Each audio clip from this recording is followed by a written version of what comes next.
नमस्कार आदाब, मैं रज़ान सारी स्वागत है आपका यूट्यूब चैनल मिस्टर रिएक्शन वाला पर। कल जो है राज्यसभा में बिल पास हो गया। प्रधानमंत्री नरेंद्र मोदी शायद अपने मकसद में कामयाब हो गए, मगर इतिहास में पहली मर्तबा ऐसा सामने आया, ऐसा नज़ारा राज्यसभा में देखने को मिला जहां पर बिल फाड़ने की कोशिश की गई।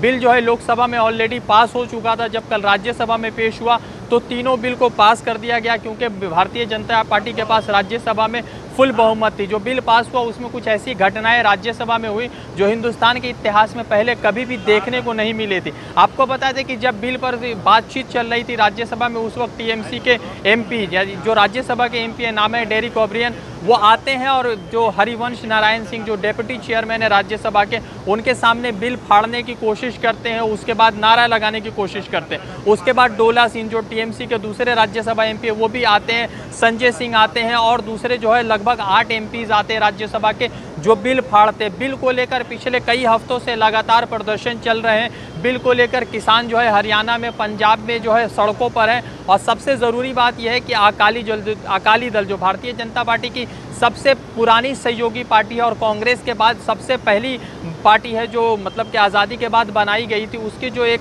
एमपी है जो सुखबीर सिंह बादल की पत्नी है, नाम है हरसिमरत कौर, वो जो है कैबिनेट से रिज़ाइन करती है क्योंकि उनको लगता है कि ये बिल जो है किसान विरोधी बिल है। 3 बिल पास किए गए हैं और उसको लेकर हंगामा चल रहा है। 8 जो है राज्यसभा के एमपी को जो है इस मानसून क्षेत्र के लिए जो है सस्पेंड कर। आसान शब्दों में बिल के पूरी प्रक्रिया बताता हूँ कि बिल क्या है, किस तरह से शुरू हुआ, कहाँ से शुरू हुआ। पहला बिल क्या कहता है? पहला बिल ये कहता है कि अब जो है एमएसपी नहीं होगा, यानी मंडी से बाहर जो है किसान से अनाज खरीदा जा सकेगा। यानी कि जो बड़े किसान हैं, जो पहले मंडी में आके किसान जो है अपनी अनाज बेचते थे, वो मंडी से बाहर भी जो है अपनी अनाज बेच सकेंगे। तो इससे परेशानी क्या होगा? इससे कालाबाजारी शुरू होगा और कालाबाजारी को लेकर जब कालाबाजारी शुरू होगा तो किसान की जो आय है, जो उनकी आमदनी है, वो कम होगी। दूसरी चीज़ है कॉन्ट्रैक्ट फार्मिंग। कॉन्ट्रैक्ट फार्मिंग का मतलब ये है कि जो किसान, जो छोटे ज़मींदार है या जो किसान है जिनके पास अपनी ज़मीन है, उनकी ज़मीनें जो है कॉन्ट्रैक्ट पर दी जाएंगी और उनको एक जो है लिमिटेड अमाउंट दिया जाएगा। दूसरी चीज़ है कि एक जो स्टॉक होता था, जो एसेंशियल कमोडिटीज़ है, जिसमें जो है दाल, चावल, ओनियन, पोटैटो, इस तरह के जो एसेंशियल कमोडिटीज़ हैं, उनको जो है एसेंशियल कमोडिटी से हटाकर इनका स्टॉक जो है अनलिमिटेड कर दिया गया। यानी कि कोई भी अब जो है किराने वाला, राशन वाला, जो बड़े जो है राशन वाले हैं या जो हजरात जो है ज़मींदार टाइप के लोग हैं, वो जो है अनलिमिटेड स्टॉक में सामान बाहर रख सकते हैं। अब इससे जो है कालाबाजारी और शुरू होगा। दूसरी चीज़ है, जिस तरह से एसेंशियल कमोडिटी से दाल को, चावल को, पोटैटो को, ऑनियन को, इन सब चीज़ों को जो हटाया गया है, उनसे क्या परेशानी होगी? इनसे परेशानी ये हो गई कि कालाबाजारी फिर से शुरू होगा और उसके बाद जो किसानों की हालत है वो और बद से बदतर हो जाएगी। महाराष्ट्र से लगातार रिपोर्ट आते हैं कि कितने किसान जो है वहाँ पर आत्महत्या कर रहे हैं, मगर लोगों को अच्छे दिन की पड़ी। अच्छे दिन तो कहीं पर नज़र नहीं आ रहा है, मगर जो किसानों की जान जो है रास्तों पर जा रही है, किसान जो सुसाइड कर रहे हैं, किसान जो है मतलब कि आप पेड़ से लटक कर अपनी जान दे रहे हैं। जिन अनाज के लिए वो साल भर मेहनत करते हैं, अब वही अनाज जो है उनके लिए जान का जो है बवाल बनता नज़र आ रहा है। क्योंकि प्रधानमंत्री नरेंद्र मोदी तो कह रहे हैं कि ये किसानों के लिए एक बड़ा अमेंडमेंट है, किसानों के लिए चेंजेस है, उनके मतलब लाइफ स्टाइल में चेंजेस होगा, मगर ऐसा कुछ भी देखने को नहीं मिल रहा और ऐसा कहीं पर भी देखने को नहीं मिल रहा है कि ये जो 3 बिल आया, जिसमें एमएसपी है, कॉन्ट्रैक्ट फार्मिंग है, उसके बाद जो है एसेंशियल कमोडिटीज से चीज़ों को हटाया गया, फिर उसके बाद जो है एमएसपी कम किया गया है और जो है अनलिमिटेड स्टॉक बढ़ाया गया।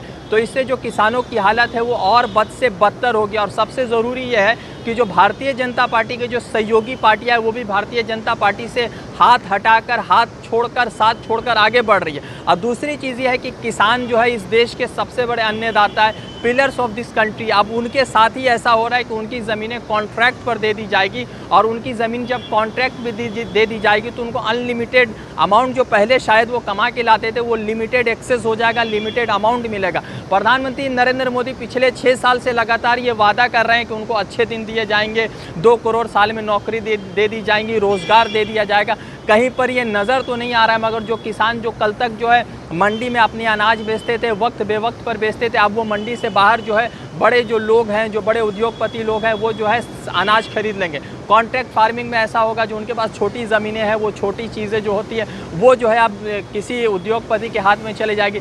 तीसरी चीज़ है कि एसेंशियल कमोडिटीज़ जो बहुत ज़रूरी है, दाल, चावल, आलू, प्याज, उनको हटा दिया गया, उनका स्टॉक ख़त्म कर दिया गया। इससे जो है कालाबाजारी फिर से शुरू होगी और किसानों की हालत फिर से बद से बदतर हो जाएगी। भारतीय जनता पार्टी लगातार जिस तरह के मंसूबों को लेकर आ रही है, प्राइवेटाइजेशन की बात जब 2014 में 2009 में जब कांग्रेस की सरकार थी तो प्राइवेटाइजेशन के नाम पर ये जो है लगातार प्रोटेस्ट करते थे, एफडीआई के नाम पर प्रोटेस्ट करते थे। आज ये लोग जो है उसी चीज़ को समर्थन करते नजर आ रहे हैं और कांग्रेस की ऐसी बहुत सारी पॉलिसियाँ जिनको ये ब्लैकआउट कर चुके थे आज उस पर जो है अमल करते नजर आ रहा है। भारतीय जनता पार्टी का क्या आगे का स्टेप होगा, कांग्रेस किसानों के साथ उनके किस तरह के वातावरण होंगे, ये देखने वाली बात होगी। वैसे एक चीज़ ज़रूर है कि जिस तरह का ये स्टेप लिया गया है, भारतीय जनता पार्टी लगातार अपने सहयोगियों को नाराज़ करने में तुली हुई है। जिस तरह से लॉकडाउन में पूरा लॉकडाउन फेलियर रहा है, उससे तो एक बात स्पष्ट सामने आ रहा है कि अब जो है भारतीय जनता पार्टी के 2015 या 2019 वाले जो लोकसभा के प्रदर्शन थे वो 2024 में देखने को नहीं मिलेंगे, क्योंकि हरियाणा में लाखों की तादाद में किसान जो है सड़कों पर है और उनके ऊपर लाठियां चलाई जा रही है, उनके लगातार वो प्रदर्शन कर रहे हैं, मगर किसी को कोई पड़ी नहीं है। क्योंकि जब जो है किसान